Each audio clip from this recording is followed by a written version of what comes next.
டே 5 washing மிஷினில் துணி எப்படி ட்ரை ஆகும் அப்படிங்கிறத இன்றைக்கான கொஸ்டின். வாஷிங் மிஷின் ட்ரையில் மொத்தம் 3 ப்ராசஸ் நடக்கும்.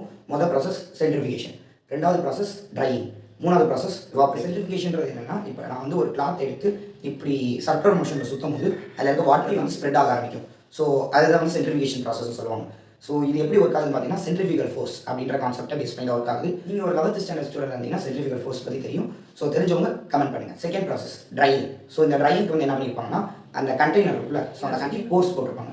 ஸோ அந்த போர்ஸ் போட்டனால என்ன ஆகும்னா, உள்ளேயும் வெளியிலையும் போகும். வரும்போது அந்த கிளாத்ஸ் எல்லாம் ட்ரை பண்ணும். ஸோ ஒரு சில இதில் வந்து ஹாட் ஏரும் கொடுத்துருப்பாங்க. ஸோ ஹாட் ஏர் கொடுக்குற மூலம் என்ன ஆகும்னா, இன்னும் அதிகமாக வேகமாக ட்ரை ஆகும். அதுதான் என்ன அர்த்தம், வாட்டர் மாலிகுல்ஸ்லாம் எவாப்ரேட் ஆகுதுன்னு அர்த்தம். ஸோ மூணாவது ப்ராசஸ் எவாப்ரேட் ஆன வாட்டர் மாலிகுல்ஸ் எல்லாம் ஏரோட சேர்ந்து வெளியில் வந்து என்ன பார்த்தீங்கன்னா சென்ட்ரிஃபிகேஷன் தான். ஸோ அதுக்காண்டி தான் நமக்கு வந்து மோட்டர் ஃபிக்ஸ் பண்ணி அதை வந்து ரொட்டேட்டே பண்ணுறாங்க. இன்ட்ரெஸ்டிங்கான வீடியோ போகணும்னா subscribe to my channel on YouTube and follow my page on Instagram. குறி வச்சா ஏற விடணும்.